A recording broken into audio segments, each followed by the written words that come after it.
दोस्तों, आज हमारे पास एक अद्भुत कहानी है। हमें मार्टिन लूथर के प्रेरणादायी लिए है, जैसा कि एलन व्हाइट द्वारा लिखी गई पुस्तक द ग्रेट कंट्रोवर्सी में विस्तार से बताया गया है। जैसा कि आप याद कर सकते हैं, लूथर ने मुक्ति के संबंध में पवित्र ग्रंथों की सत्यता का प्रचार और शिक्षण करने के लिए रोमन चर्च के क्रोध को प्राप्त किया। उन्हें ऑग्सबर्ग, जर्मनी में मुकदमा हुआ, जहां उन्होंने परमेश्वर की शक्ति में खड़े होकर एक स्पष्ट, संक्षेप्त और प्रभावशाली प्रस्तुति दी। बाइबलीय शिक्षाओं को वापस लेने के लिए अनिच्छुक होने पर लूथर ने वापस ले लिया और घोड़े पर भाग गए। लूथर के दुश्मन थे और पोप को धर्मघाती को अपवाद करने के लिए प्रेरित किया। फिर भी लूथर, और जब एक पोप बुल उसकी निंदा करते हुए आया तो उसने उसे सार्वजनिक रूप से जला दिया। वह आगे बढ़ता गया। उसने दृढ़ निश्चय किया कि वह उपदेश देगा जो परमेश्वर ने अपने वचन के माध्यम से उसे प्रकट किया था। जल्द ही एक नया सम्राट चार्ल्स वी जर्मनी के गद्दी पर उठ गया और रोम के प्रतिनिधियों ने तुरंत युवा सम्राट को बधाई दी और उसे बढ़ती हुई पुनर्जागरण के खिलाफ अपनी शक्ति का उपयोग करने के लिए प्रोत्साहित किया, जिसमें एक साम्राज्यिक आदेश द्वारा लूथर को मौत की सजा सुनाई गई।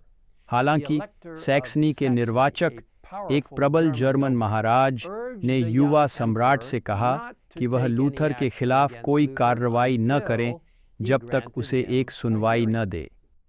उस समय एक राष्ट्रीय परिषद, जिसे डायट के नाम से जाना जाता था, वर्म्स के इंपीरियल शहर में आयोजित होने वाली थी। यहाँ पहली बार जर्मनी के राजाओं को अपने युवा सम्राट के साथ आधिकारिक विचार विमर्श सभा में मिलने का मौका था। यहाँ महत्वपूर्ण प्रश्न और हितों को विचार किया जाना था और चर्च और राज्य के महानायकों ने इस राष्ट्रीय परिषद के लिए सभी राज्य से इकट्ठा हो गए। एलन व्हाइट इस तरह से दृश्य का वर्णन करती है। धर्मनिरपेक्ष लोग, उच्च जन्म वाले, शक्तिशाली और अपने वंशवादी अधिकारों के लिए ईर्ष्यापूर्ण, राजकीय धार्मिक लोग, अपने रैंक और शक्ति में अपनी जागरूकता के साथ उत्साहित, आदर्शवादी योद्धा और उनके सशस्त्र रखवाले, और विदेशी और दूरस्थ देशों के दूत, सभी वर्म्स में इकट्ठे हुए। फिर भी उस विशाल सभा में सबसे गहरी रुचि वाला विषय सैक्सन सुधारक का कारण था। रोम की शक्तियां लूथर को डाइट के सामने बोलने से रोकने के लिए सक्रिय रहीं, लेकिन परमेश्वर ने इसे अवरुद्ध किया और सुधारक को इस महान सभा के सामने उपस्थित होने के लिए बुलाया गया।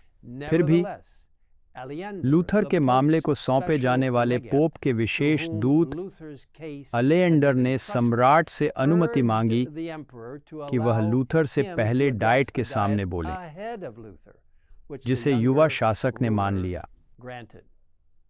यह एलेंडर के लिए एक गर्वपूर्ण दिन था।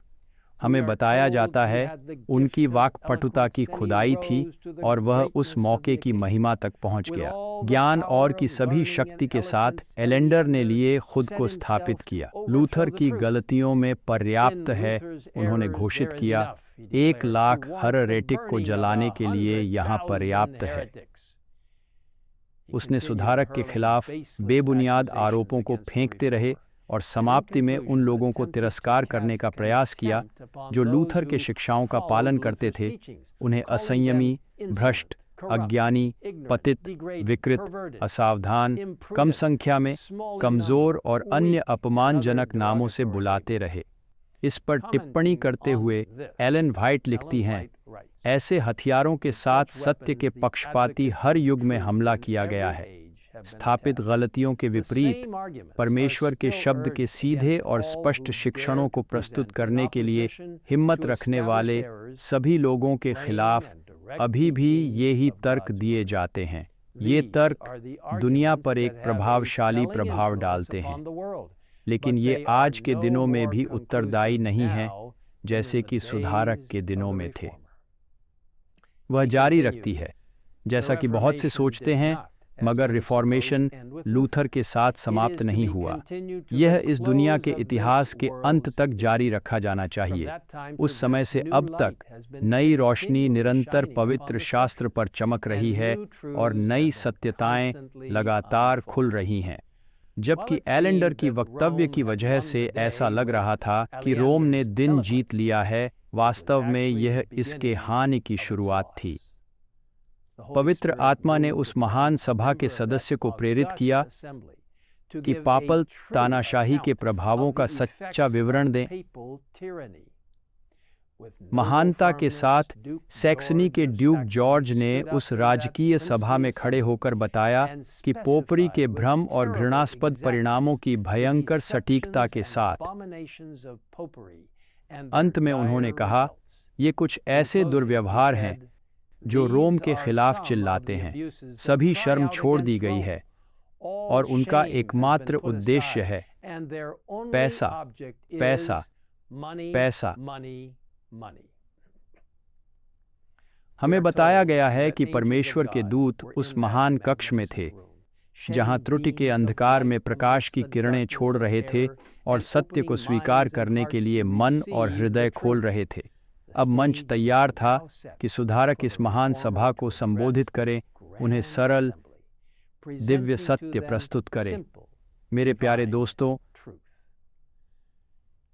महान विवाद जारी रहते हैं। परमेश्वर आज भी आदमी और महिलाओं को बुला रहे हैं कि वे प्रेम में उनका सत्य बोलें, लोगों के जीवन में शास्त्र की शक्ति और उम्मीद लाएं। क्या आप उनके लिए तैयार हैं, उनकी शक्ति में खड़े होने के लिए? यदि हाँ, तो मैं आपको अभी उसे यह बताने के लिए आमंत्रित करता हूं जब हम एक साथ प्रार्थना करते हैं। स्वर्गीय पिता, हम आपका धन्यवाद करते हैं कि आपने मार्टिन लूथर को साहस दिया है कि वह खड़ा हो, प्रेम और दृढ़ता के साथ बाइबल के मूल्यवान सत्य के बारे में बोलें, जिसे हम बहुत सारे लोग ग्राह्य मानते हैं। हे प्रभु, हमें उस बाइबल के सत्य में मजबूत बनाने में मदद करें। उसे पढ़ें, उसके बारे में प्रार्थना करें, उससे शिक्षा प्राप्त करें और फिर आपकी शक्ति के माध्यम से उसे जीने में मदद करें। हे प्रभु, हमें आपके आने वाले आगमन को देखते हुए आपके लिए खड़े रहने में मदद करें। आने वाले कठिन समय में खड़े होने में हमारी मदद करें और महसूस करें कि जैसे आप मार्टिन लूथर के साथ खड़े थे, वैसे ही आप हमारे साथ खड़े होंगे। परमेश्वर के वचन के लिए और हमारे हृदयों में इससे मिलने वाले प्रोत्साहन के लिए और यीशु के वापस आने पर महान विवाद की परिणति के बारे में हमें दिए गए दर्शन के लिए धन्यवाद।